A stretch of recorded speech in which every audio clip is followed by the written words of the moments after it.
I don't know about you, but if a boy snuck into my room, my first thought would not be, oh, this cute white teenage boy, I love him. No, it would probably be, this is my end. This is how I'm going to die.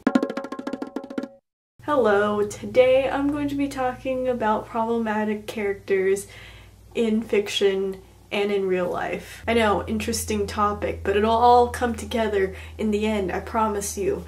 I went so English major on this script, you have no idea. So I'm sure you've heard the term problematic before. It floats around Tumblr a lot and YouTube. My own personal definition of what problematic is that it's a person or thing that causes harm to people, whether they know it or they don't. I want to preface this by saying that a lot of times authors do not have it in their minds to be problematic or to write something that is perpetually problematic. Most of the time authors try to make things that will entertain or enlighten in some way without that thought in their mind that they will harm people. With that said, it is extremely critical to talk about these problem areas in books because that is pretty much the only way we could rectify it. So the first example is kind of an obvious one. It's Twilight by Stephanie Meyers. One can't ignore that there's a power imbalance between Edward and Bella. Specifically, Edward is much older than Bella, and that is why there are age laws with dating and consent, because that is a power imbalance. That is not an equal partnership. Also, Edward is much stronger than Bella. And also, Edward is a predator. He eats her. He eats human beings. Like, that's the nature of vampire. And so this power imbalance usually has the potential to end very badly and bring up a lot of problem areas and concerns, and they have shown up a lot in those Twilight books. For example, Edward breaks and enters into her room and watches her sleep though she did not consent to it. Also, there's a lot of behaviors of emotional manipulation and obsession and just things that are not acceptable for healthy relationships. Now, I read that book when I was about 16 years old and I thought that was completely normal for a relationship, and I even sought out guys who were overbearing and who had that alpha mentality. And that's not okay, ladies. That is not okay. No. In the same vein, 50 Shades of Grey has some problematic areas. The BDSM was displayed so wrongly in that book because a lot of times the main girl did not consent to a lot of the sexual activities that they did, and that, once again, not okay. And of course I'm going to bring up a television show / book that I love and is very dear to my heart, and that is Game of Thrones. There are a few problematic things that happen in the books, but there are a lot more problematic things that happen in the television show. For example, there was the rape scene between Cersei and Jaime. I'm not sure if you heard about it, but I don't want to go into too much detail because that is one huge spoiler. But they were in a funeral altar. What essentially happened is that Jaime raped Cersei. I'm not gonna say anything else because that's exactly what he did. But the producers and people behind the show kept wanting to say that he did not rape Cersei, that it ended up being consensual by the end of the exchange. All this really gross stuff. I'm no expert, but if a woman pushes this guy away from her and says, no, this is not right, and the guy, instead of saying, oh, okay, and backs away, he keeps pushing and says, I don't care, I don't care.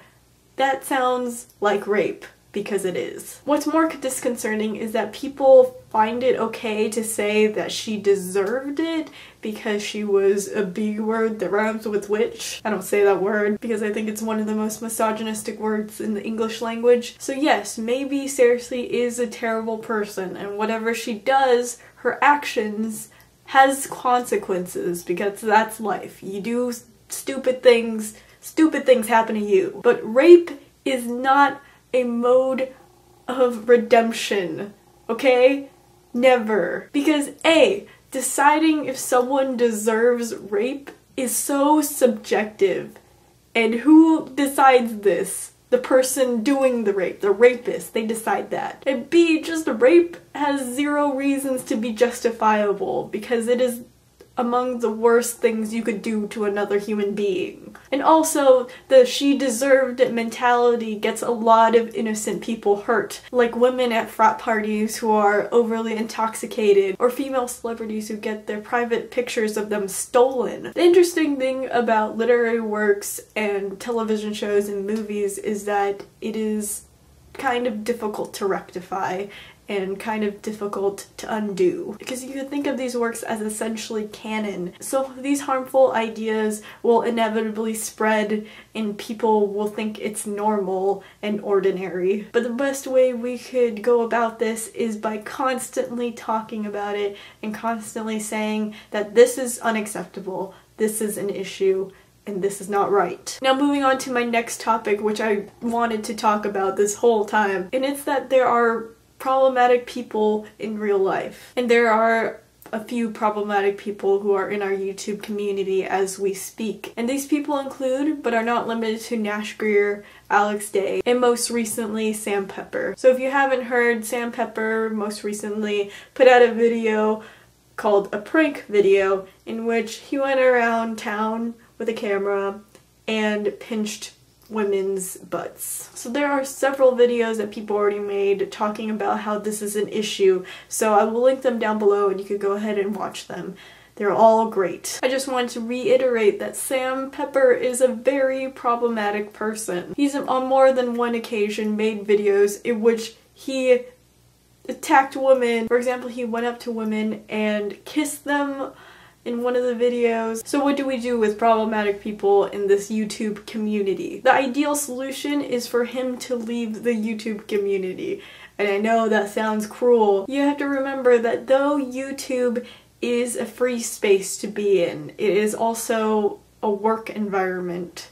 People make money from this, people spread ideas, people make products. In the workplace, if you sexually harass someone or you are harmful to a lot of people, the best course of action is for you to be fired. Of course, that sometimes doesn't happen because this is the world we live in, which inadvertently connects to what the media normalizes and how that shows up in our everyday lives. Also connected to problematic fictional characters, we should never forget to talk about it. We should never forget to say that this is not okay. So in summation, I wanted to make this video because I noticed that booktube community is usually pretty silent when these sorts of things come up. I know we're a very niche society and we have this sort of mindset where it's like it's none of our business. But it is a lot of our business. Actions affect everyone, especially actions that are put on YouTube for a lot of people that are young and impressionable to see. Every action has a butterfly effect. Everything that anyone does that is perceived to be none of our business eventually becomes a tsunami in what we read and what we watch on television shows. So I really hope that you're all caught up in this situation because it's one that needs